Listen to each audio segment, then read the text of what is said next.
थांबा जरा. हा व्हिडिओ स्क्रोल करू नका. कदाचित आजचा संदेश तुमचंच आयुष्य बदलू शकेल. शेवटपर्यंत ऐका.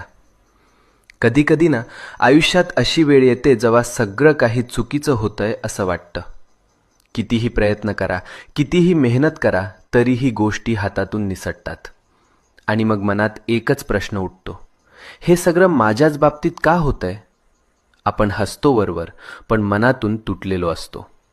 रात्रभर झोप लागत नाही, डोळ्यात पाणी येतं आणि वाटतं कोणीच नाही माझ्यासोबत. पण मित्रा, नीट ऐक. जेव्हा सगळे दरवाजे बंद होतात तेव्हा स्वामींचा दरवाजा उघडा असतो. ही वेळ तुझी शिक्षा नाही, ही वेळ तुझी परीक्षा आहे. आणि परीक्षा जितकी मोठी तितकंच फळही मोठं मिळतं. तू रडलेला प्रत्येक अश्रू, तू केलेली प्रत्येक प्रार्थना आणि तू सहन केलेली प्रत्येक